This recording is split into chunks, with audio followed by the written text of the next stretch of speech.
사람은 늙으면 지혜가 쌓인다고들 하지만 세상은 그 지혜를 낡은 고집이라 폄하하며 귀를 닫아버리곤 합니다. 거울 속에 비친 남자는 낯설면서도 익숙했다. 희끗희끗한 머리카락을 단정하게 빗어넘기고 옷장 깊숙한 곳에서 꺼낸 감색 양복을 걸친 모습.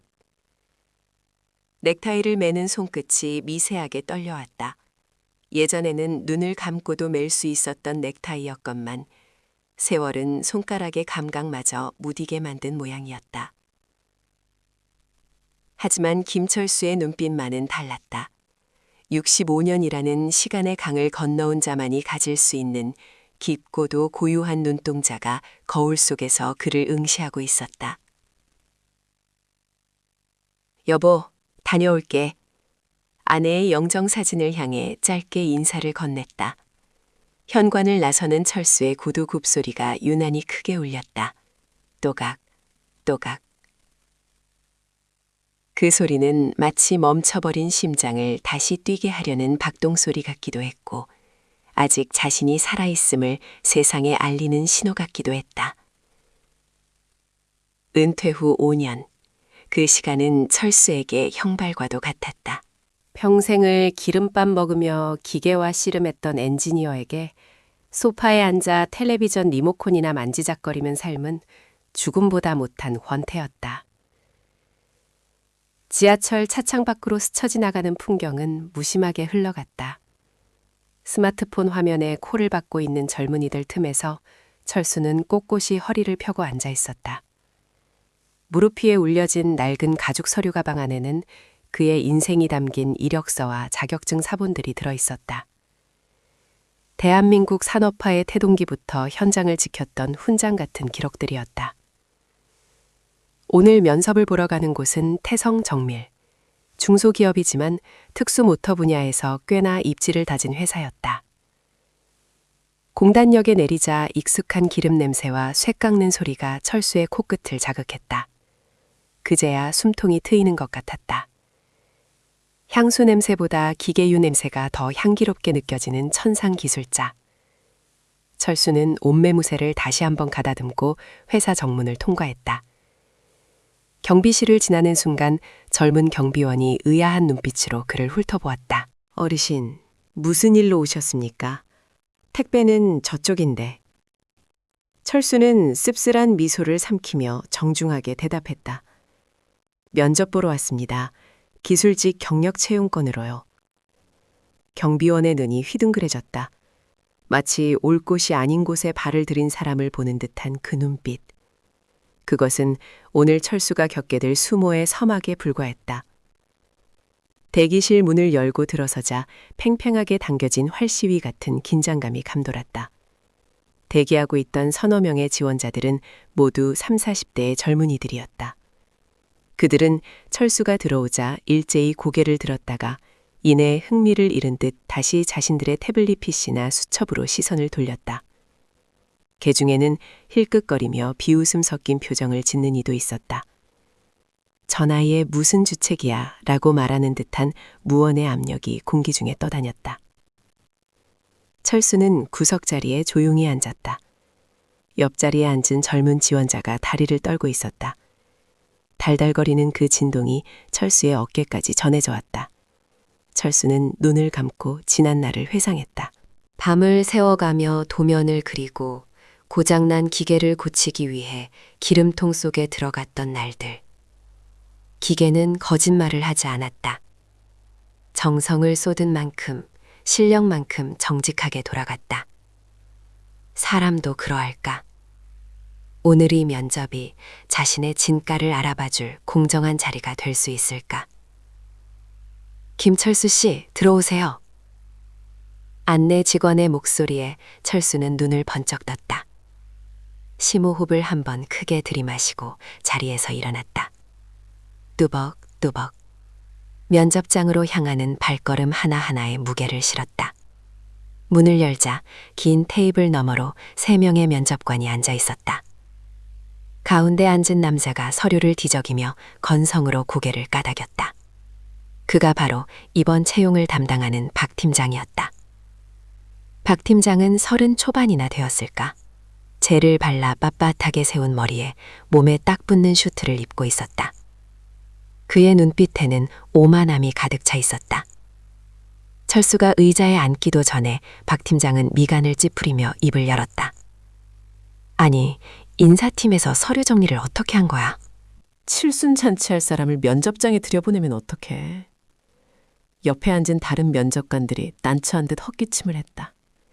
철수는 모욕감을 억누르며 차분하게 자리에 앉았다. 그리고 또렷한 목소리로 입을 열었다. 안녕하십니까. 지원자 김철수입니다. 올해 65이지만 현장 경험은 누구보다... 됐고요. 박 팀장이 철수의 말을 싹둑 잘라버렸다. 그는 손에 들고 있던 볼펜을 빙글빙글 돌리며 철수를 위아래로 훑어보았다. 마치 고물상에 들어온 폐가전을 감정하는 듯한 불쾌한 시선이었다. 어르신, 여기는 노인절에 마실 나오는 곳이 아닙니다. 지금 지원하신 분야가 뭔지는 알고 오셨어요? 정밀 기계 설비 유지 보수입니다. 눈 침침해서 도면이나 제대로 보시겠어요? 철수의 주먹이 무릎 위에서 꽉 쥐어졌다. 손등에 푸른 힘줄이 돋아났다. 하지만 그는 감정을 폭발시키는 대신 묵직한 사실로 대응하려 했다. 면접관님, 제 이력서를 봐주시면 감사하겠습니다. 저는 1980년대부터 대성중공업에서 터빈 엔진 설계를 주도했고 지난 30년간 현장에서 발생한 수천 건의 트러블 슈팅을 해결해 왔습니다. 도면은 눈으로 보는 게 아니라 머리로 읽는 것입니다. 철수의 당당한 태도에 박 팀장의 눈썹이 꿈틀거렸다. 감히 늙은이가 말대꾸를 한다는 듯한 표정이었다. 박 팀장은 이력서를 들춰보지도 않은 채 테이블 위에 툭 던져버렸다. 종이 한 장이 힘없이 미끄러져 바닥으로 떨어질 뻔했다. 그때 그 시절 호랑이 담배 피우던 이야기는 손주들한테나 해주시고요. 요즘 현장은 다 디지털화되어 있습니다. 어르신, 엑셀은 켤 줄 아세요? PLC 프로그램 코딩은 할 줄 아십니까? 요즘은 스패너 들고 설치는 시대가 아니라고요. 기본적인 오피스 프로그램은 다룰 줄 압니다. 그리고 PLC 제어 역시 과거 독일 연수 시절부터 다뤄왔던. 네네, 알겠습니다. 도스 시절 이야기하시려는 모양인데 우리 회사는 최신 시스템 씁니다. 적응 못하세요. 젊은 직원들이 어르신 모시고 일하려면 얼마나 불편하겠습니까? 분위기 흐리지 마시고 그냥 가세요. 박 팀장은 의자 등받이에 몸을 기대며 한숨을 내쉬었다. 그 한숨 소리가 면접장 안을 가득 메웠다. 옆에 있던 면접관이 조심스럽게 거들었다. 팀장님, 그래도 경력이 상당하신데 기술 고문 쪽으로라도. 김 과장, 정신 차려. 우리 부서 예산 뻔한 거 몰라. 당장 현장에 투입해서 밤샘 작업도 하고 지방 출장도 다닐 팔팔한 놈이 필요하다고. 언제 쓰러질지 모르는 시한폭탄을 돈 주고 사오라는 거야. 철수의 귀에 시한폭탄이라는 단어가 비수처럼 꽂혔다. 평생을 바쳐 쌓아온 기술과 긍지가 저 젊은 팀장의 혀끝에서 산산조각 나고 있었다. 철수는 천천히 고개를 들어 박 팀장을 정면으로 응시했다. 그 눈빛이 어찌나 매섭고 깊던지 거만하게 다리를 꼬고 있던 박 팀장조차 순간 흠칫하며 자세를 고쳐 앉았다. 면접관님, 말씀 잘 들었습니다. 최신 기술도 중요하고 젊은 패기도 중요하겠지요. 하지만 기계는 거짓말을 하지 않습니다. 기계가 멈췄을 때 매뉴얼에 없는 소리를 듣고 고치는 건 결국 사람의 손끝입니다. 철수는 자리에서 일어났다. 더 이상 이곳에 앉아 있는 것은 자신에 대한 모독이었다. 그가 의자를 밀어넣는 소리가 정적을 깼다. 박 팀장은 코웃음을 쳤다. 거참 훈계는 집에 가서 하시라니까. 어르신, 늙으면 집에서 손주나 보시는 게 애국하는 겁니다. 괜히 나와서 젊은 사람들 일자리 뺏지 마시고요. 나가보세요. 다음 분 들어오라고 하시고. 철수는 입술을 굳게 다물었다. 하고 싶은 말은 산더미 같았지만 굳이 입 밖으로 내지 않았다. 말이 통하지 않는 상대에게 쏟아붓는 분노는 그저 소음일 뿐이다. 그는 묵묵히 몸을 돌려 문으로 향했다. 등 뒤에서 박 팀장이 혀를 차는 소리가 들려왔다. 쯧쯧, 하여간 꼰대들은 말이 안 통한다니까. 시간만 낭비했네. 무거운 철문을 밀고 복도로 나왔을 때 철수의 다리가 휘청거렸다. 분노가 아닌 허탈함 때문이었다. 자신이 평생을 바쳐 지켜온 세계가 이제는 자신을 필요로 하지 않는다는 선고를 받은 기분이었다. 대기실에 앉아 있던 젊은 지원자들이 힐끔거리며 그를 쳐다보았다. 철수는 그들의 시선을 피하지 않고 똑바로 앞을 보며 걸었다. 건물 밖으로 나오자 한낮의 햇볕이 따갑게 쏟아졌다. 아까는 향기롭게 느껴졌던 기름 냄새가 이제는 역하게 느껴졌다. 철수는 품 안에서 담배를 꺼내려다 그만두었다. 건강 때문에 끊은 지 3년이 넘었다. 대신 그는 가슴 깊은 곳에서 올라오는 뜨거운 숨을 토해냈다. 손주나 보라고? 철수의 입가에 서늘한 미소가 번졌다. 그것은 패배자의 자조적인 웃음이 아니었다. 무례한 세상에 대해 전의를 불태우는 늙은 사자의 낮은 으르렁거림이었다. 그는 주머니에서 휴대폰을 꺼내 면접 안내 문자를 삭제했다. 그래, 어디 잘들 해보게나. 자네들이 말하는 그 최신 시스템이 과연 늙은이의 손길 없이 얼마나 버틸지 두고 보지. 철수는 지하철역이 아닌 반대편 공원 쪽으로 발걸음을 옮겼다. 당장 집으로 돌아가기에는 가슴속의 불덩이가 너무 뜨거웠다.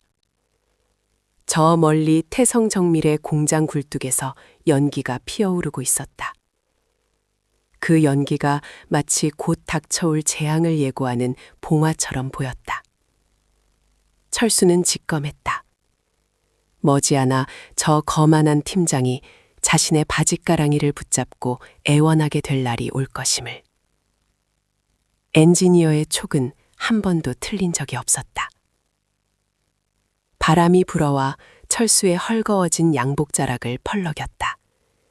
하지만 그의 뒷모습은 그 어느 때보다 단단해 보였다.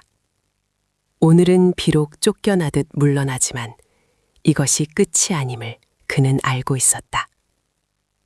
진짜 승부는 아직 시작조차 하지 않았다. 재앙은 예고 없이 찾아오는 법이라지만 때로는 오만함이 열어둔 뒷문을 통해 소리 없이 스며들어와 우리 삶의 기반을 송두리째 뒤흔들기도 합니다. 태성 정밀의 아침은 여느 때와 다름없이 분주하고 활기차게 시작되었다.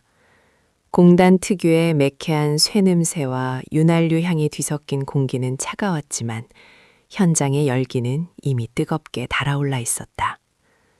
거대한 프레스 기계들이 쿵쿵 하고 규칙적인 박동 소리를 내며 바닥을 울렸고 컨베이어 벨트는 쉴 새 없이 부품들을 실어 날랐다. 그 소음은 누군가에게는 소음공해일지 몰라도 이곳 사람들에게는 회사가 살아 숨쉬고 있다는 심장박동과도 같았다. 박 팀장은 탕비실에서 간 내린 에스프레소 한 잔을 들고 자신의 사무실 의자에 깊숙이 몸을 파묻었다. 창밖으로 내려다 보이는 공장 내부의 전경이 그의 입가에 만족스러운 미소를 띠게 했다. 어제 그 늙은 노인네를 쫓아낸 일은 다시 생각해도 잘한 처사였다. 곰팡내 나는 구식 기술자가 들어와 봤자 물만 흐릴 뿐이었다. 스마트 팩토리 시대의 스패너라니. 쯧쯧. 그는 혼잣말을 징얼거리며 모니터를 켰다. 화면에는 새로 도입한 통합 관제 시스템의 대시보드가 화려한 그래프를 그리며 반짝이고 있었다. 모든 수치가 정상을 가리키는 초록색 불빛이었다. 박 팀장은 이 시스템 도입을 주도하며 사장에게 두터운 신임을 얻고 있었다. 이제 낡은 것들은 도태되고 자신과 같은 젊고 스마트한 인재들이 이 회사를 이끌어갈 것이라 확신했다. 커피 향을 음미하며 마우스를 클릭하려던 찰나였다. 웅, 턱, 거대한 짐승이 숨을 거두는 듯한 기이한 소리가 공장 전체를 울렸다. 그리고 찾아온 것은 귀가 먹먹할 정도의 정막이었다. 규칙적으로 울리던 프레스 기계의 박동 소리가 뚝 끊겼다. 쉴 새 없이 돌아가던 모터의 구동음도 압축 공기가 빠지는 소리도 일순간에 사라졌다. 박 팀장의 손이 공중에서 멈췄다. 등줄기를 타고 서늘한 기운이 스쳐 지나갔다. 그 정막은 단 3초간 지속되었다. 삐, 삐, 삐. 곧이어 날카로운 경보음이 사무실의 방음 유리를 뚫고 들어왔다. 모니터 속의 초록색 불빛들이 순식간에 시뻘건 경고등으로 바뀌며 화면을 뒤덮었다. 시스템 에러, 크리티컬 페일리어, 커넥션 로스트. 영문 모를 오류 메시지들이 팝업 창처럼 우후죽순으로 튀어올랐다. 뭐야? 무슨 일이야? 박 팀장은 커피잔을 책상 위에 거칠게 내려놓고 벌떡 일어났다. 뜨거운 커피가 서류 위로 쏟아졌지만 신경 쓸 겨를이 없었다. 인터폰을 집어들었지만 수화기 너머에서는 다급한 구함과 비명에 가까운 외침들만 들려올 뿐이었다. 그는 사무실을 뛰쳐나와 중앙통제실로 달려갔다. 통제실 안은 이미 아비규환이었다. 젊은 엔지니어들이 창백하게 질린 얼굴로 키보드를 두드리고 있었지만 그들의 손놀림에는 공포가 서려 있었다. 팀장님, 메인 서버와 현장 설비 간의 통신이 완전히 끊겼습니다. PLC 제어 유닛이 응답하지 않습니다. 수동으로 전환하려고 해도 락이 걸려서 먹통입니다. 라인 3, 4번 잠부 멈췄습니다. 금형이 물린 채로 써버려서 지금 제품 전량 폐기해야 할 판입니다. 박 팀장은 눈앞이 캄캄해지는 것을 느꼈다. 당황하지 말고 매뉴얼대로 해. 재부팅, 시스템 재부팅 시켰어? 벌써 3번이나 했습니다. 부팅 되자마자 다시 다운됩니다. 원인을 알 수가 없습니다. 김 대리가 울먹이는 목소리로 소리쳤다. 박 팀장은 거칠게 김 대리를 밀치고 메인 콘솔 앞에 섰다. 화면에는 알 수 없는 16진수 코드들만이 폭포수처럼 흘러내리고 있었다. 자신이 자랑하던 최신식 UI는 온데간데 없고 기대가 토해내는 비명 같은 데이터 찌꺼기들만 가득했다. 이것은 단순한 고장이 아니었다. 공장의 뇌와 심장이 동시에 마비된 전례 없는 사태였다. 그때 통제실 문이 부서질 듯 열리며 최 사장이 들이닥쳤다. 평소 운화하던 그의 얼굴은 부르그락 푸르락 달아올라 있었다. 뒤따라 들어오는 공장장의 얼굴은 사색이 되어 있었다. 박 팀장, 이게 도대체 무슨 일인가? 지금 미국 바이오한테 보낼 1차 선적 물량이 걸려있는 라인이 멈췄다니 그게 사실이야? 최 사장의 고함에 통제실의 모든 직원이 얼어붙었다. 이번 계약은 태성정밀에 사활이 걸린 50억 원 규모의 프로젝트였다. 납기일을 하루라도 어기면 막대한 위약금은 물론이고 회사의 신용도가 바닥으로 추락할 위기였다. 박 팀장은 식은땀을 줄줄 흘리며 더듬거렸다. 사장님, 그게 시스템 충돌이 일어난 것 같습니다. 최신 펌웨어 업데이트 과정에서 기존 구형 설비와 호환성 문제가... 호환성? 자네가 지난달에 뭐라 그랬어? 완벽하게 통합했다고 큰 소리 치지 않았나? 지금 당장 복구해. 1분 1초가 돈이야. 알아? 지금 원인을 파악 중입니다. 로그 기록을 분석하고 있는데 도무지 알 수 없는 코드가... 야, 이 자식아! 원인 파악하다가 날 새겠다. 당장 기계 돌려놓으란 말이야. 최 사장은 넥타이를 거칠게 풀어헤치며 의자를 걷어찼다. 박 팀장은 입술을 깨물었다. 아무리 최신 지식으로 무장했다 해도 20년 된 낡은 기계들이 뿜어내는 기괴한 오류 앞에서는 속수무책이었다. 그들이 배운 코딩 지식은 규격화된 환경에서만 통하는 온실 속의 화초 같은 것이었다. 반면 현장의 기계들은 수십 년간 덧대어지고 개조된 야생의 정글이었다. 시간은 야속하게 흘러갔다. 오전이 지나고 점심시간이 훌쩍 지났지만 공장은 여전히 죽은 듯이 멈춰 있었다. 기술지원팀 전원이 달라붙어 배선을 뜯어보고 프로그램을 다시 깔아봤지만 기계는 묵묵부답이었다. 마치 누군가 의도적으로 숨통을 끊어놓은 것처럼 핵심 제어 장치가 꼼짝도 하지 않았다. 오후 3시. 초조함을 견디다 못한 공장장이 먼지를 뒤집어 쓴 채 낡은 서류 뭉치를 들고 통제실로 뛰어들어왔다. 그의 손에는 누렇게 변색된 도면과 작업일지가 들려 있었다. 사장님, 박 팀장, 아무래도 이게 원인인 것 같습니다. 공장장은 떨리는 손으로 도면을 테이블 위에 펼쳤다. 복잡하게 얽힌 회로도 위에 붉은 펜으로 수정사항들이 빽빽하게 적혀 있었다. 이 설비 15년 전에 독일제 부품하고 국산 제어기를 섞어서 하이브리드로 개조한 겁니다. 그때 워낙 난공사라 아무도 손을 못 댔는데 당시 수석 엔지니어 한 분이 독자적인 알고리즘을 짜서 기적적으로 연동시켰다고 하더군요. 박 팀장은 도면을 힐끔 쳐다보았다. 자신이 모르는 아날로그 방식의 회로들이 어지럽게 그려져 있었다. 그게 지금 무슨 상관입니까? 그 구닥다리 알고리즘을 싹 걷어내고 새 시스템을 얹은 건데. 그게 문제입니다. 겉으로는 걷어낸 것처럼 보였지만 사실 그 알고리즘이 기계의 가장 깊숙한 곳, 바이오스단에 심어져 있었던 겁니다. 새 시스템이 들어오면서 그 핵심 코드를 바이러스로 인식해서 강제로 삭제해버린 거예요. 그러니 기계가 뇌사 상태에 빠진 거죠. 최 사장이 심각한 표정으로 물었다. 그럼 그 코드를 다시 살려내면 되는 거 아닌가? 불가능합니다. 그건 표준 코드가 아니라 그 엔지니어가 현장 상황에 맞춰서 즉석에서 창조해낸 비문 같은 겁니다. 설계자 본인이 아니면 그 로직을 이해하는 것조차 불가능해요. 아무나 마찬가지라고요. 통제실에 무거운 침묵이 내려앉았다. 수십억짜리 최신 시스템이 단 하나의 잃어버린 지혜 때문에 고철덩어리가 되어버린 상황이었다. 박 팀장의 얼굴은 흑빛이 되었다. 자신의 무능함이 만천하에 드러나는 순간이었다. 최 사장은 마른 세수를 하며 도면 하단을 가리켰다. 이거 설계한 사람이 누구야? 아직 살아는 있나? 연락처 없어.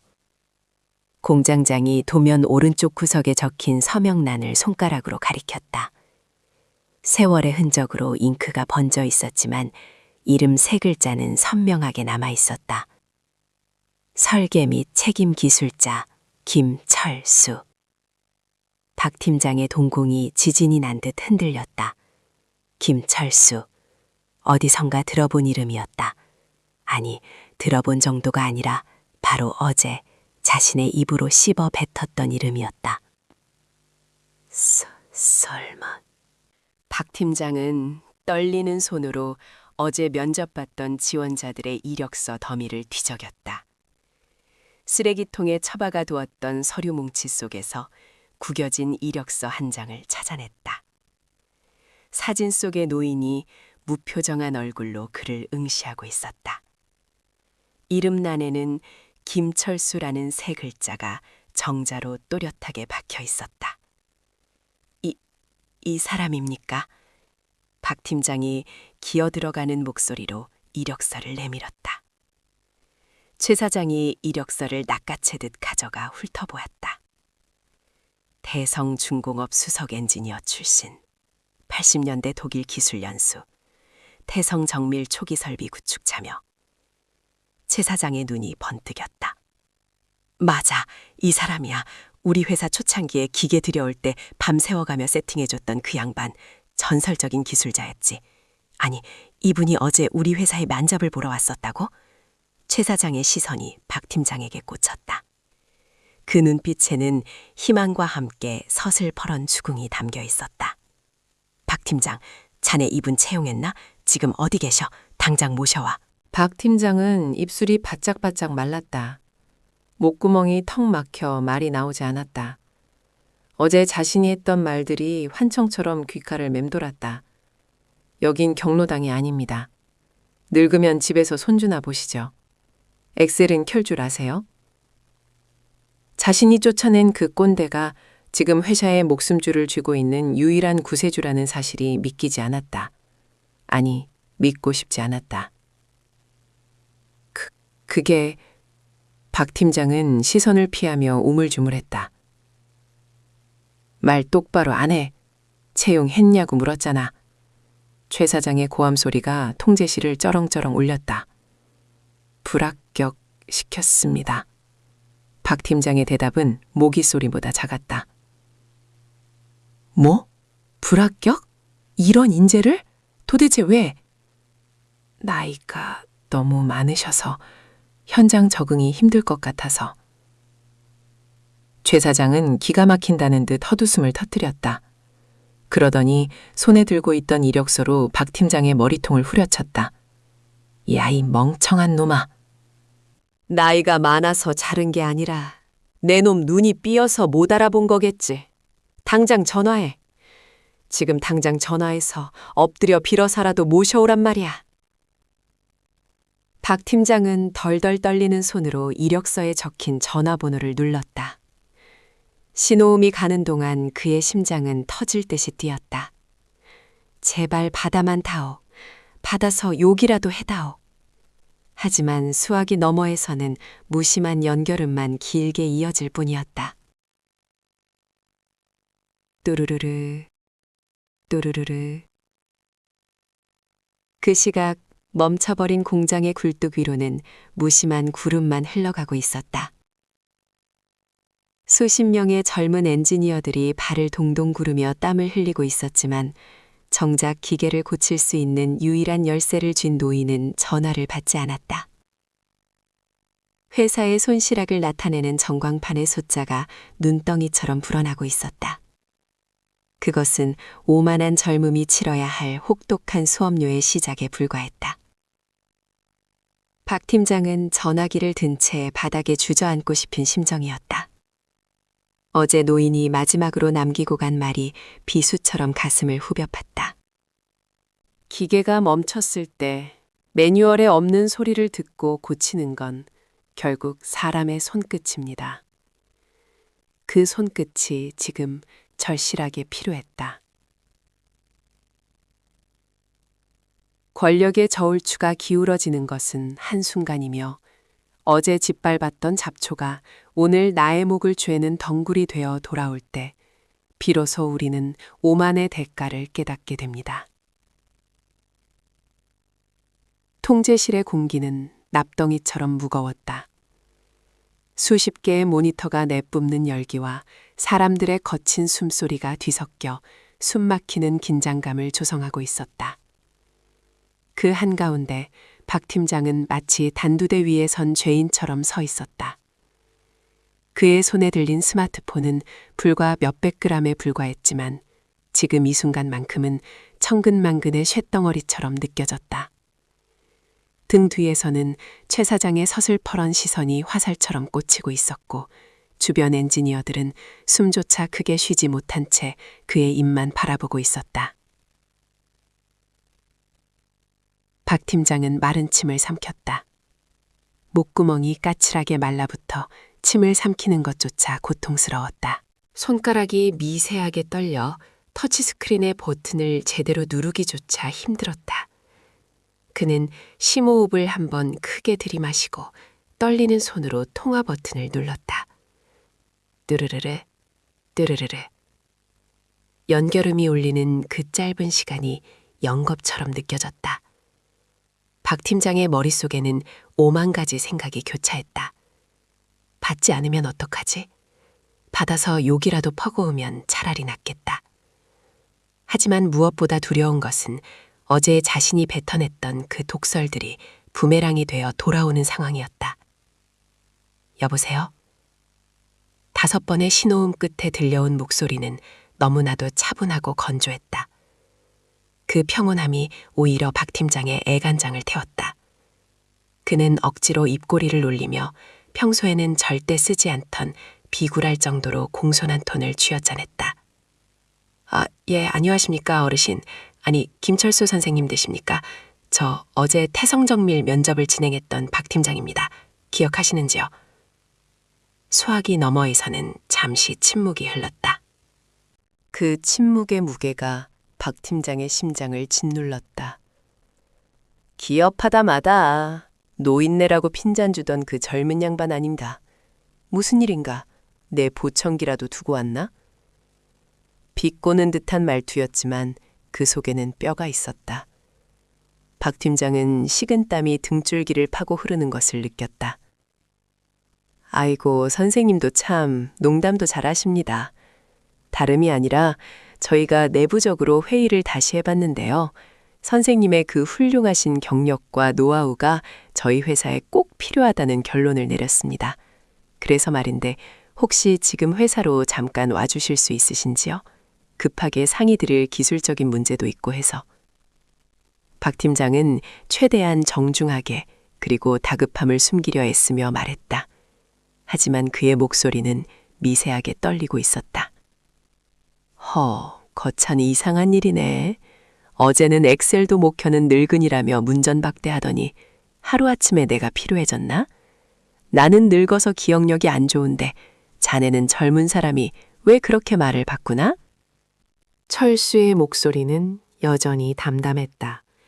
화를 내는 것도 기뻐하는 것도 아닌 그저 사실을 읊조리는 듯한 그 태도가 박 팀장을 더욱 미치게 만들었다. 그건 제가 실수가 있었습니다. 진심으로 사과드립니다. 지금 상황이 좀 급박해서요. 선생님께서 와주셔서 한번 봐주시면. 이복의 젊은이. 철수가 말을 끊었다. 낮지만 단호한 목소리였다. 나는 지금 매우 피곤해. 자네 말대로 나이가 들어서 그런지 전화기 들고 있을 힘도 없구만. 어제 자네가 그랬지. 늙으면 집에서 손주나 보라고. 내 그 충고를 아주 깊이 새겨듣고 있는 중일세. 그러니 바쁜 사람 귀찮게 하지 말고 끊게나. 잠깐만요. 선생님, 제발 끊지 마시고. 뚝. 매정한 끊김 소리가 통제실의 정적을 갈랐다. 박 팀장은 멍하니 스마트폰을 바라보았다. 화면에는 통화 종료라는 글자가 선명하게 떠 있었다. 그것은 마치 당신의 인생 종료라고 쓰여 있는 것만 같았다. 뭐라고 하셔? 안 오신대? 최 사장이 다가와 으르렁거리듯 물었다. 박 팀장은 고개를 들 수 없었다. 전화를 끊으셨습니다. 이런 멍청한 놈. 말 주변이 그렇게 없어서 영업은 어떻게 했어? 지금 당장 찾아가. 집으로 찾아가서 바짓가랑이라도 잡고 매달려. 못 모셔오면 너도 회사 들어올 생각하지 마. 최 사장의 불호령에 박 팀장은 허둥지둥 겉옷을 챙겨 입었다. 차 열쇠를 챙기는 손이 덜덜 떨려 열쇠를 바닥에 떨어뜨리기까지 했다. 그는 도망치듯 통제실을 빠져나왔다. 등 뒤에서 들려오는 엔지니어들의 한숨소리가 비수가 되어 등에 꽂혔다. 태성 정밀에서 김철수의 집까지는 차로 30분 거리였다. 하지만 퇴근 시간과 맞물려 도로는 주차장을 방불케 했다. 박 팀장은 운전대를 주먹으로 내리치며 욕설을 내뱉었다. 젠장, 왜 하필 지금 막히는 거야? 늙은이가 그냥 좀 와주면 덧나나? 돈 준다는데 왜 튕겨? 그는 여전히 자신의 잘못을 뉘우치기보다는 상황을 원망하고 있었다. 꽉 막힌 도로 위에서 붉은 브레이크 등들이 마치 그를 조롱하는 악마의 눈처럼 번뜩였다. 내비게이션의 도착 예정 시간은 자꾸만 늘어났고 그와 비례해 회사의 손실액도 기하급수적으로 늘어나고 있을 터였다. 한참을 달려 도착한 곳은 도시 외곽의 낡은 주택가였다. 좁은 골목길은 고급 세단이 들어가기에 벅찼다. 박 팀장은 골목 입구에 차를 아무렇게나 세워두고 뛰기 시작했다. 가파른 언덕길을 오르며 숨이 턱 끝까지 차올랐다. 평소 운동이라곤 골프밖에 하지 않던 그에게 이 달동네의 경사는 에베레스트나 다름없었다. 땀으로 범벅이 된 채 철수의 집 대문 앞에 도착했을 때 박 팀장의 꼴은 말이 아니었다. 젤로 세운 머리는 헝클어졌고 명품 구두는 먼지투성이가 되어 있었다. 그는 숨을 헐떡이며 녹슨 철대문을 두드렸다. 선생님, 김철수 선생님 계십니까? 저 박 팀장입니다. 대답은 없었다. 박 팀장은 초조함에 대문을 더 세게 두드렸다. 선생님, 제발 문 좀 열어주십시오. 제가 잘못했습니다. 한 번만 만나 주십시오. 동네 개들이 지저대기 시작했다. 지나가던 동네 주민들이 혀를 차며 그를 쳐다보았지만 창피함을 느낄 겨를도 없었다. 한참을 그렇게 소란을 피우고 나서야 끼익 하는 소리와 함께 대문이 열렸다. 하지만 박 팀장의 눈앞에 나타난 김철수의 모습은 예상 밖이었다.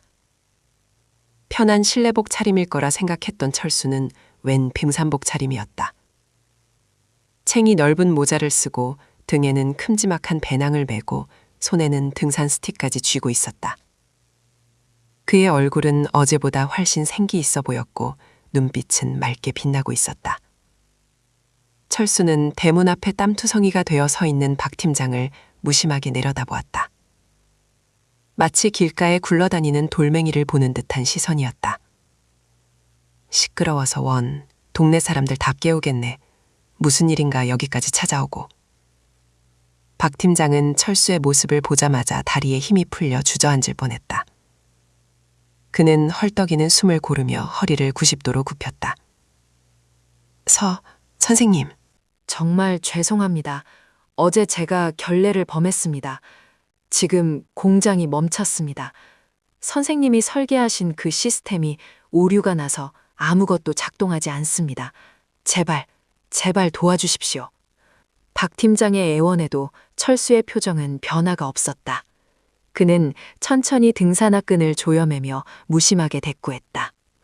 공장이 멈췄다. 그 최첨단 시스템이? 자네가 그랬잖아. 낡은 것들은 필요 없다고. 젊고 똑똑한 친구들이 알아서 잘할 거라고. 그 친구들한테 부탁해보게. 나는 이제 그런 복잡한 기계는 만질 줄 몰라. 아닙니다. 그게 아닙니다. 선생님만이 고칠 수 있는 문제입니다. 다른 엔지니어들은 손도 못 대고 있습니다. 사장님께서도 선생님을 꼭 모셔오라고 하셨습니다. 연봉은 원하시는 대로 드리겠습니다. 아니, 백지수표를 드려도 좋습니다. 박 팀장은 다급하게 지갑에서 명함을 꺼내려다 손이 미끄러져 바닥에 쏟고 말았다. 허둥지둥 명함을 줍는 그의 모습은 처량하기 그지없었다. 철수는 그 모습을 가만히 지켜보다가 쯧쯧 혀를 찼다. 돈이라. 자네는 모든 게 돈으로 해결된다고 생각하는군.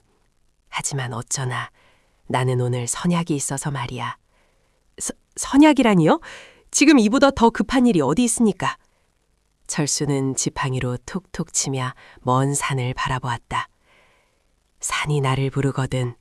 친구들과 지리산 종주를 가기로 했어. 늙은이라 체력이 달려서 지금 출발해야 겨우 따라잡을 수 있네. 자네도 알다시피 나는 늙어서 밤샘 작업 같은 건 못해. 등산이나 다니면서 건강 챙겨야지. 선생님, 지금 회사가 망하게 생겼습니다. 수십억 계약이 걸려있단 말입니다. 제발 한 번만 살려주십시오. 박 팀장은 거의 울부짖다시피 하며 철수의 배낭끈을 잡았다. 하지만 철수는 단호하게 박 팀장의 손을 뿌리쳤다. 그 힘이 어찌나 강한지 박 팀장은 뒤로 비틀거렸다. 이보게, 회사가 망하는 건 자네 사정이고 내 인생 즐기는 건 내 사정일세. 자네가 어제 내 자존심을 짓밟았을 때 내 사정은 봐줬던가? 기계는 거짓말을 안 한다고 했지. 사람도 마찬가지야. 심은 대로 거두는 법일세. 철수는 박 팀장을 지나쳐 골목길을 내려가기 시작했다. 그의 발걸음은 경쾌했고 뒷모습은 거침이 없었다. 선생님! 박 팀장이 뒤따라가려 했지만 다리가 말을 듣지 않았다. 극심한 스트레스와 피로가 몰려와 그 자리에 털썩 주저앉고 말았다. 멀어져가는 철수의 뒷모습을 보며 박 팀장은 절망했다. 저 늙은 등의 주인이 불과 하루 전 자신이 쓰레기 취급했던 그 사람이 맞단 말인가. 그때 박 팀장의 주머니에서 휴대폰이 요란하게 울려댔다. 화면에는 최 사장이라는 이름이 따 있었다. 받지 않아도 무슨 소리가 들려올지 뻔했다. 공장의 손해액은 지금 이 순간에도 분 단위로 불어나고 있을 것이고 바이어들의 독촉 전화가 빗발치고 있을 것이다. 박 팀장은 전화를 받지 못하고 멍하니 하늘을 올려다보았다. 노을이 붉게 물들어가고 있었다. 그 붉은 빛이 마치 활활 타오르는 공장의 불길처럼, 아니 자신은 타들어가는 속처럼 느껴졌다. 망했다. 그는 바닥에 떨어진 자신의 명함을 멍하니 바라보았다. 팀장 박민석. 그토록 자랑스러워했던 그 직함이 이제는 아무짝에도 쓸모없는 종이 조각처럼 느껴졌다. 의뢰의 반란은 조용했지만 그 무엇보다 치명적이었다. 철수는 소리를 지르지도 욕을 하지도 않았지만 그 무심한 거절 하나로 거만한 젊은 팀장의 영혼을 산산조각 내버렸다. 골목길 끝으로 사라지는 철수의 그림자가 길게 늘어졌다. 그 그림자가 박 팀장의 위를 덮치며 다가올 더 큰 파국을 예고하고 있었다. 이제 박 팀장에게 남은 선택지는 하나뿐이었다. 자존심이고 뭐고 다 버리고 저 노인의 발밑에 머리를 조아리는 것, 그것만이 살 길이었다. 하지만 이미 떠나버린 버스를, 아니 떠나버린 등산객을 무슨 수로 잡을 것인가. 바람이 불어와 박 팀장의 헝클어진 머리카락을 흐트렸다. 땀이 식으며 한기가 느껴졌다. 그것은 단순한 추위가 아닌 인생의 벼랑 끝에 선 자만이 느끼는 공포의 한기였다. 진정한 권위는 높은 의자나 직함에서 나오는 것이 아니라 자신의 과오를 인정하고 고개 숙일 줄 아는 용기에서 비롯되는 법입니다. 지리산 자락으로 향하는 국도변의 한 휴게소.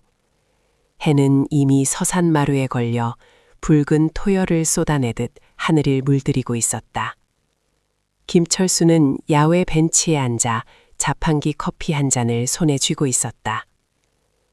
종이컵에서 피어오르는 하얀 김이 저녁 바람에 힘없이 흩어졌다.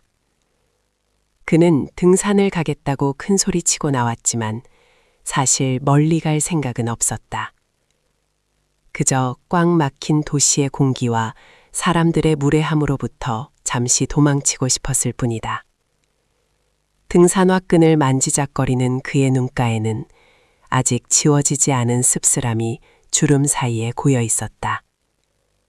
그때였다. 고요하던 휴게소 주차장으로 검은색 대형 세단 한 대가 흙먼지를 일으키며 거칠게 들어왔다. 타이어가 아스팔트를 긁는 날카로운 파열음이 철수의 귀를 때렸다. 차체는 여기저기 긁히고 먼지를 뒤집어 쓴 상태였고 엔진은 과부하가 걸린 듯 거친 숨을 몰아쉬고 있었다. 운전석과 뒷좌석 문이 거의 동시에 열리더니 두 남자가 튀어나오듯 내렸다. 최 사장과 박 팀장이었다. 그들의 몰골은 처참했다. 대한민국 굴지의 중소기업을 이끄는 사장과 엘리트 팀장이라기보다는 빚쟁이에게 쫓기는 도망자들에 가까웠다. 최 사장의 넥타이는 풀어 헤쳐져 배 위로 덜렁거렸고 박 팀장의 제일 바른 머리는 땀에 젖어 이마에 달라붙어 있었다. 그들은 휴게소를 두리번거리다 벤치에 앉아있는 철수를 발견하고는 사막에서 오아시스를 발견한 조난자들처럼 허겁지겁 달려왔다. 선생님, 김철수 선생님. 최 사장이 숨이 턱끝까지 차올라 쇳소리를 내며 철수의 앞을 막아섰다. 철수는 천천히 종이컵을 내려놓고 그들을 올려다보았다. 그의 표정은 호수처럼 잔잔했지만 그 깊은 곳에는 서늘한 냉기가 감돌았다. 역까지 쫓아왔나? 등산 가는 노인네 뒷조사라도 한 모양이지. 철수의 건조한 물음에 최 사장은 어쩔 줄 몰라 하며 허리를 굽혔다. 죄송합니다. 정말 죄송합니다. 댁 근처 CCTV와 휴대폰 위치 추적, 아니 수소문 끝에 겨우 찾았습니다. 선생님, 제발 한 번만 살려주십시오. 지금 공장이 멈춘 지 10시간이 넘었습니다. 이대로 가면 저희 회사는 끝장입니다. 위약금만 수십억이고 신용은 바닥을 칠 겁니다. 제발. 최 사장의 목소리는 떨리고 있었다. 평생을 바쳐 일군 회사가 모래성처럼 무너질 위기 앞에서 체면 따위는 중요하지 않았다. 하지만 철수의 시선은 최 사장이 아닌 그 뒤에 고개를 숙인 채 서 있는 박 팀장에게 향했다. 사장님 사정은 딱하오만 내게 모욕을 준 건 사장님이 아니지 않소. 결자 해지라 했거늘 매듭을 묶은 사람은 말이 없고 엉뚱한 사람만 비는구려. 철수의 말은 묵직한 돌직구였다. 최 사장은 황급히 뒤를 돌아보며 박 팀장의 정강이를 걷어찼다. 야, 너 뭐하고 있어? 당장 선생님께 사죄드리지 않고! 박 팀장은 흠칫 놀라며 앞으로 나섰다. 그의 얼굴은 수치심과 공포로 붉게 달아올라 있었다. 어제 면접장에서 보여주었던 그 거만하고 당당하던 눈빛은 온데간데 없었다. 그는 입술을 깨물며 철수와 눈을 마주치려 했지만 철수의 깊고 올곧은 눈동자를 마주하자마자 시선을 떨구고 말았다. 그것은 단순히 나이 든 사람에 대한 예우가 아니었다. 진짜 실력자 앞에서 가짜가 느끼는 본능적인 위축감이었다. 선생님, 제가 잘못했습니다. 제 짧은 생각으로 선생님의 경력을 폄하하고 무례하게 굴었습니다. 용서해 주십시오. 박 팀장은 허리를 90도로 숙였다. 하지만 철수는 꿈쩍도 하지 않았다. 그는 다시 종이컵을 들어 식은 커피를 한 모금 마셨다. 말로만 하는 사과는 누구나 할 수 있지. 자네가 어제 내게 했던 말들은 내 가슴에 비수가 되어 꽂혔네. 경로당, 손주, 엑셀. 그 말들이 단순히 나 한 사람을 향한 것이었을까? 아니, 자네는 내가 살아온 65년의 세월 전체를 부정하고 조롱한 걸세. 철수의 목소리가 낮게 깔렸다. 휴게소 주변을 지나던 사람들이 하나둘씩 발걸음을 멈추고 구경하기 시작했다. 박 팀장의 등줄기에 식은땀이 흘러내렸다. 이 많은 사람들 앞에서 더 이상의 망신은 당하고 싶지 않았다. 하지만 철수의 침묵은 그 어떤 고함보다 무거웠다.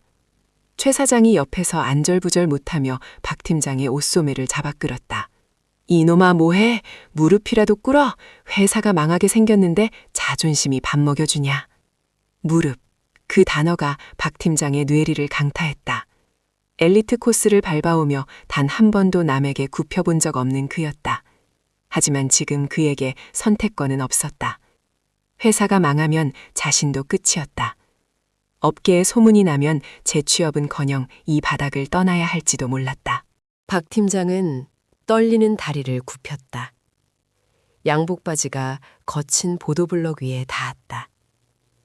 무릎 꿇은 다리 사이로 작은 돌멩이들이 파고들어 살을 찔렀지만 마음을 찌르는 고통에 비하면 아무것도 아니었다. 그는 바닥에 두 손을 짚고 머리를 조아렸다. 죄송합니다. 정말 죽을 죄를 지었습니다. 제가 오만했습니다. 어르신의 지혜를 낡은 것이라 무시하고 제 얄팍한 지식만 믿고 까불었습니다. 제발 한 번만 기회를 주십시오. 박 팀장의 목소리에 물기가 섞여 나왔다. 그것은 연기가 아니었다. 벼랑 끝에 몰린 자의 처절한 절규이자 껍데기뿐인 자존심이 산산이 부서지는 소리였다. 철수는 한참 동안 말없이 무릎 꿇은 박 팀장의 정수리를 내려다보았다. 그의 눈빛이 조금씩 누그러졌다. 그가 원한 것은 굴복이 아니라 깨달음이었다. 젊음이 늙음을 혐오하고 기술이 연륜을 무시하는 이 세태에 대한 작은 경종을 울리고 싶었을 뿐이다. 일어나게. 철수의 짧은 한마디에 박 팀장이 천천히 고개를 들었다. 눈물과 콧물로 범벅이 된 그의 얼굴은 엉망이었다. 철수는 주머니에서 낡은 손수건을 꺼내 박 팀장에게 건넸다. 자네가 무릎 꿇은 건 나한테가 아닐세. 자네가 무시했던 기술, 그리고 그 기술을 지켜온 수많은 선배 기술자들에게 사죄한 걸로 알겠네. 그리고 철수는 자리에서 일어나 배낭을 맸다. 기계는 죄가 없지 않나. 주인을 잘못 만난 기계들이 불쌍해서라도 가봐야겠구만. 최 사장의 얼굴에 화색이 돌았다. 그는 연신 허리를 굽히며 감사를 표했다. 감사합니다. 정말 감사합니다, 선생님. 사례는 섭섭지 않게. 돈 이야기는 나중에 합시다. 지금은 시간이 금이라면서요. 철수는 최 사장의 말을 자르고 검은 세단의 뒷좌석에 올랐다. 박 팀장은 비틀거리며 일어나 운전석에 앉았다. 돌아가는 차 안은 숨막히는 정적이 감돌았지만 올 때와는 사뭇 다른 공기가 흘렀다. 박 팀장은 백미러로 힐끔힐끔 뒷좌석의 철수를 훔쳐보았다. 차창 밖 풍경을 무심히 바라보는 철수의 옆모습에서 그는 알 수 없는 거대한 산과 같은 위압감을 느꼈다. 공장에 도착했을 때는 이미 해가 완전히 저문 뒤였다. 정막에 쌓인 공장은 마치 거대한 무덤 같았다. 통제실에 들어서자 수십 명의 엔지니어들이 홍에 갈라지듯 길을 터주었다. 그들의 시선은 모두 철수에게 집중되어 있었다. 저 노인이 과연? 이라는 의구심과 제발 살려달라는 간절함이 뒤섞인 눈빛들이었다. 철수는 겉옷을 벗어 의자에 걸어두고 셔츠 소매를 걷어올렸다. 드러난 팔뚝에는 젊은 시절 화상을 입은 흉터와 굳은 살이 훈장처럼 박혀 있었다. 그는 메인 콘솔 앞에 앉았다. 화려한 그래픽으로 지장된 최신 모니터들이 어지럽게 깜빡이고 있었다. 다들 비키세요. 그리고 조용히 합시다. 기계 숨소리 좀 듣게. 철수의 나직한 목소리에 통제실은 쥐 죽은 듯 조용해졌다. 그는 키보드를 두드리는 대신 눈을 감고 귀를 기울였다. 미세하게 들려오는 펜 소리, 전류가 흐르는 웅웅거림. 그는 마치 의사가 환자의 맥을 짚듯 콘솔 데스크 위에 손을 얹고 기계의 진동을 느꼈다. 역시 충돌이 아니었어. 거부 반응이었구만. 철수는 눈을 뜨고 키보드에 손을 올렸다. 그의 손가락은 젊은이들처럼 빠르지 않았지만 망설임이 없었다. 그는 복잡한 윈도우 창들을 모두 닫아버리고 검은 바탕에 흰 글씨만 나오는 도스 프롬프트 창을 띄웠다. 지켜보던 젊은 직원들이 웅성거렸다. 저게 뭐야? 언제적 도스야? 저걸로 최신 서버를 제어한다고? 하지만 철수는 아랑곳하지 않았다. 그는 기억 속에 잠들어 있던 명령어들을 하나씩 끄집어냈다. 20년 전 이 공장의 초석을 다질 때 자신이 직접 설계했던 히든 코드들, 화려한 인터페이스 뒤에 숨어 묵묵히 기계를 돌리던 진짜 심장부로 접속하는 열쇠들이었다. 액세스 시스템 코어 / 폴스, 바이패스 시큐어티 LV1 이닛 레거시 프로토콜. 화면에 알 수 없는 명령어들이 줄줄이 입력되었다. 박 팀장은 침을 꼴깍 삼키며 그 광경을 지켜보았다. 자신이 배웠던 코딩 지식으로는 해석조차 불가능한 기계어에 가까운 로우 레벨의 언어들이었다. 이 시스템은 말이야, 너무 똑똑해서 탈이야. 옛날 방식을 오류라고 착각하고 스스로 목을 조르고 있었던 거지. 그러니 달래줘야 해. 네가 틀린 게 아니라 우리가 함께 가는 거라고.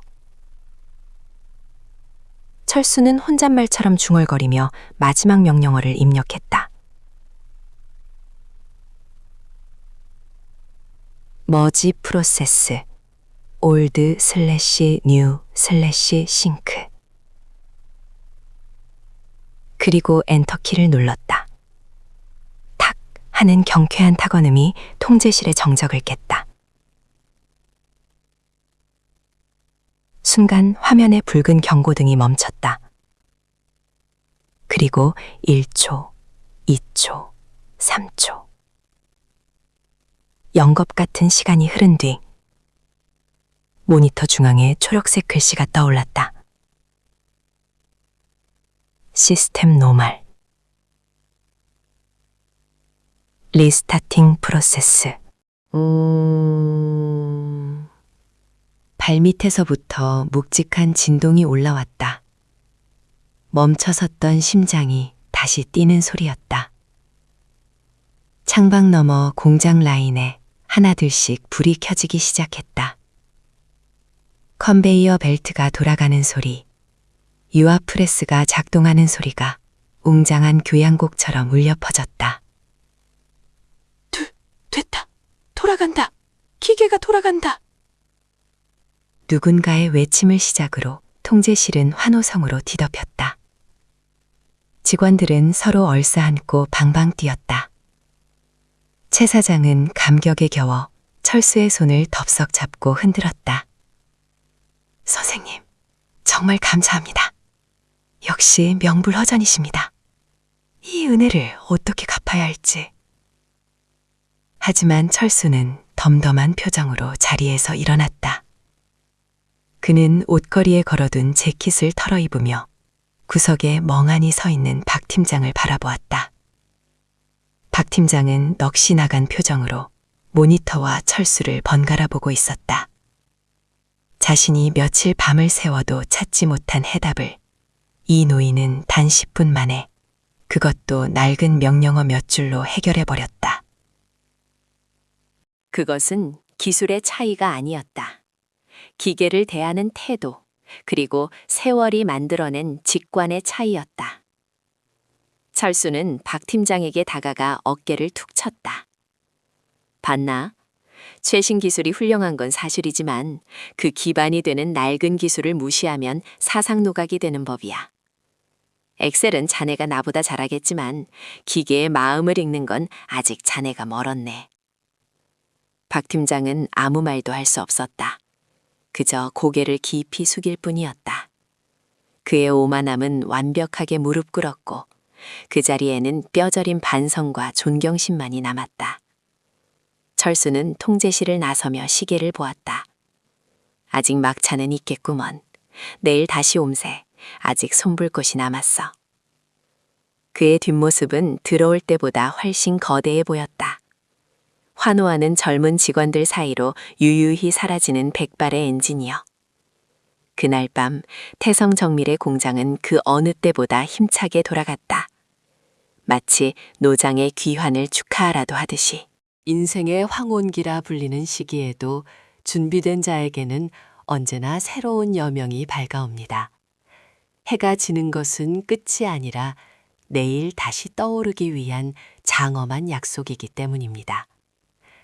폭풍우가 휩쓸고 지나간 자리에 비로소 맑은 하늘이 드러나듯 태성정밀의 아침은 그 어느 때보다 투명하고 활기찼다. 어젯밤 공장의 심장을 다시 뛰게 만들었던 그 긴박했던 순간들은 이제 전설 같은 무용담이 되어 현장 곳곳에 스며들어 있었다. 밤새 멈추지 않고 돌아간 기계들은 묵직하고 규칙적인 구동음을 내뱉으며 밀린 생산량을 채우기 위해 쉴 새 없이 움직였다. 그 소리는 마치 거대한 오케스트라가 연주하는 교향곡처럼 웅장하게 공장 내부를 울렸다. 김철수는 사장실의 푹신한 소파에 앉아 창밖을 내려다보고 있었다. 5층 높이에서 바라본 공단 전경은 그가 젊은 날 청춘을 바쳐 일구었던 그 뜨거운 현장의 모습 그대로였다. 달라진 것이 있다면 세월의 때가 묻은 건물들과 그 사이를 오가는 사람들의 옷차림뿐이었다. 테이블 위에는 김이 모락모락 비어오르는 최고급 녹차와 함께 잉크 냄새가 채 가시지 않은 계약서 한 부가 놓여 있었다. 선생님, 아니 고모님, 이 조건이면 만족하시겠습니까? 최 사장이 조심스럽게 물었다.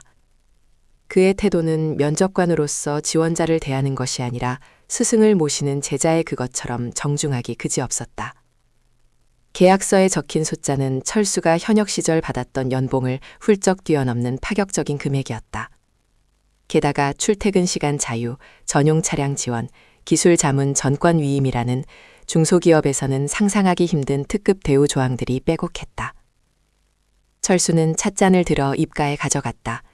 쌉싸름하면서도 깊은 녹차 향이 혀끝을 감돌았다. 돈은 중요했다. 노년의 삶을 지탱해줄 든든한 버팀목이 되어줄 테니까.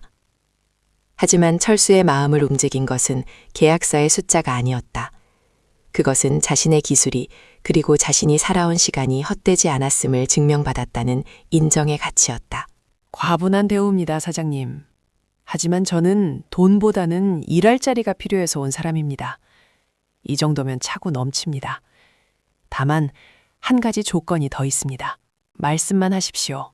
무엇이든 들어드리겠습니다. 내 직함이 고문이라지만 뒷방 늙은이처럼 앉아서 결제 도장이나 찍는 자리는 사양합니다. 나는 현장이 편해요.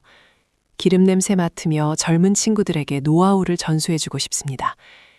그들이 나처럼 시행착오를 겪지 않도록 길잡이가 되어주는 것, 그게 내 마지막 소임이라 생각합니다. 최 사장은 감동한 표정으로 고개를 끄덕였다. 물론입니다. 저희야말로 바라는 바입니다. 요즘 젊은 엔지니어들이 이론에는 밝지만 현장의 변수에는 약한 게 사실입니다. 고모님께서 중심을 잡아주신다면 회사로서는 천군만마를 얻은 격입니다. 철수는 품 안에서 몽블랑 만년필을 꺼냈다. 아내가 생전 은퇴기념으로 선물해 주었던 낡지만 손때 묻은 펜이었다. 뚜껑을 여는 탁 소리가 경쾌하게 울렸다. 그는 계약서 하단 서명란에 김철수라는 이름 석자를 힘주어 눌렀었다. 그 서명은 단순한 계약 체결이 아니라 멈춰있던 자신의 인생 시계를 다시 돌리는 태엽을 감는 행위였다. 그때 똑똑하는 노크 소리와 함께 문이 열렸다. 박 팀장이었다. 아니, 이제는 전 팀장이 될 운명이었다. 그의 모습은 며칠 전 면접장에서의 기세등등함과는 딴판이었다. 풀이 죽은 어깨, 초점 없는 눈동자, 수염이 거뭇하게 올라온 턱. 그는 마치 죄인처럼 고개를 숙인 채 들어와 철수와 최 사장 앞에 섰다. 최 사장의 표정이 순식간에 차갑게 굳어졌다. 박민석, 자네 인사발령 났네. 확인했나? 박민석은 떨리는 목소리로 대답했다. 네, 확인했습니다. 경남 함안 물류창고 현장관리직으로. 서울 본사의 엘리트 팀장에서 지방 물류창고의 현장직으로. 사실상의 자천이자 유배였다. 펜대만 굴리던 그에게 현장직은 가혹한 형벌이나 다름없었다. 박민석은 입술을 깨물며 주먹을 꽉 쥐었다. 억울함보다는 자신의 무능함과 오만이 초래한 결과라는 자괴감이 그를 더욱 비참하게 만들었다. 철수는 찻잔을 내려놓고 박민석을 바라보았다. 통쾌함이 느껴질 법도 했지만 철수의 눈에는 오히려 연민이 서려 있었다. 젊음의 패기가 오만으로 변질되었을 때 어떤 대가를 치르는지 그는 인생의 선배로서 너무나 잘 알고 있었기 때문이었다. 박 팀장. 철수의 부드러운 호칭에 박민석이 깜짝 놀라 고개를 들었다. 자네는 엑셀을 잘하고 최신 트렌드를 읽는 눈이 있네. 그건 분명한 자네의 무기야. 하지만 기계는 그리고 세상일은 모니터 화면 속에만 있는 게 아닐세. 함안에 내려가거든 기계들이 내는 소리에 귀를 기울여 보게. 기름때 묻은 작업복을 입고 땀을 흘리는 사람들의 이야기를 들어보게. 그 바닥을 이해하지 못하면 아무리 높이 올라가도 결국은 모래성일 뿐이야. 박민석의 눈시울이 붉어졌다. 자신을 처절하게 짓밟을 줄 알았던 노인이 오히려 진심 어린 충고를 건네고 있었다. 그 넓은 아량 앞에서 박민석은 비로소 마음속 깊이 우러나오는 존경심을 느꼈다. 명심하겠습니다, 고모님. 정말 죄송했고 감사했습니다. 밑바닥부터 다시 배워서 부끄럽지 않은 모습으로 다시 뵙겠습니다. 박민석은 철수에게 깊이 허리를 숙여 인사했다. 그것은 굴복의 인사가 아닌 스승에 대한 예우였다. 그가 문을 닫고 나가는 뒷모습은 여전히 쓸쓸해 보였지만 들어올 때보다는 한결 단단해져 있었다. 비 온 뒤에 땅이 굳듯 그 또한 이 시련을 통해 진짜 엔지니어로 거듭날 것이다. 며칠 후 철수의 집.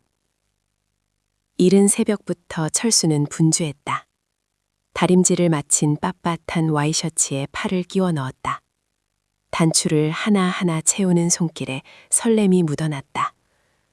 거울 앞에 선 그는 넥타이를 매며 자신의 얼굴을 들여다보았다.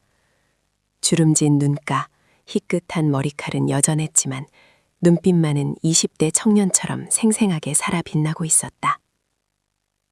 여보, 나 다녀올게. 오늘부터 진짜 출근이야. 화장대 위에 놓인 아내의 사진을 향해 윙크를 보냈다. 사진 속 아내도 환하게 웃으며 그를 배웅하는 듯했다. 현관을 나서는 철수의 발걸음은 구름 위를 걷는 듯 가벼웠다. 구두굽이 보도블럭을 때리는 또각 소리가 경쾌한 리듬을 탔다. 지하철역으로 향하는 길, 출근길을 재촉하는 수많은 인파 속에 철수가 섞여들었다. 며칠 전까지만 해도 그는 이 무리 속에서 이방인이었다. 갈 곳 없는 노인, 시대에 뒤처진 잉여 인력. 하지만 오늘은 달랐다. 그는 당당한 사회의 일원이자 누군가에게는 절실히 필요한 존재였다.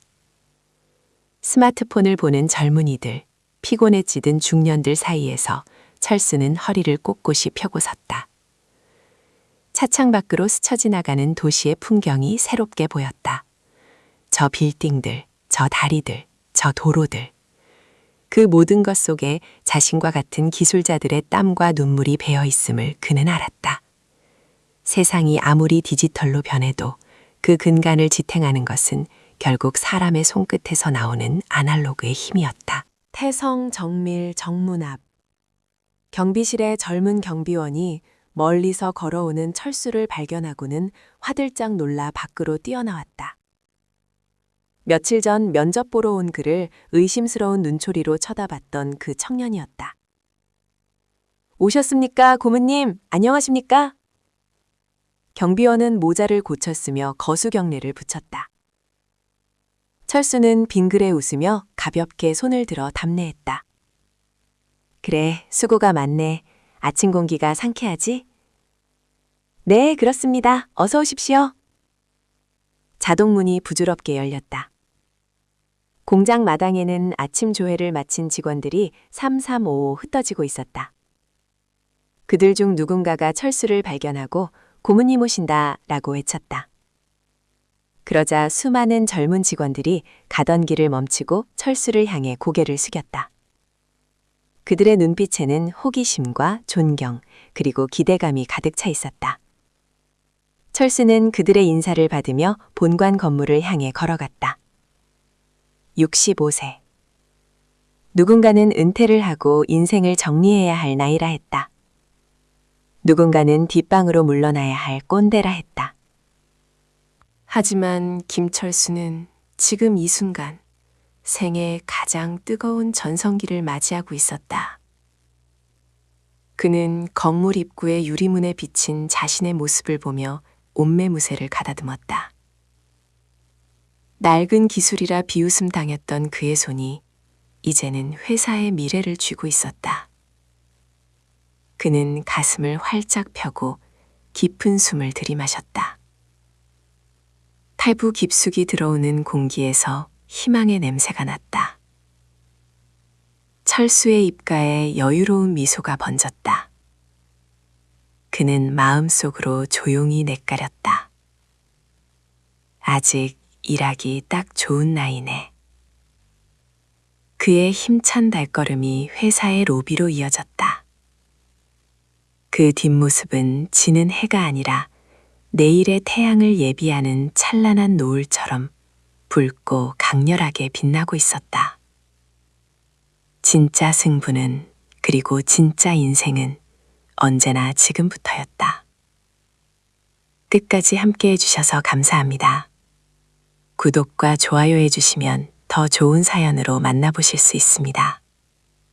감사합니다.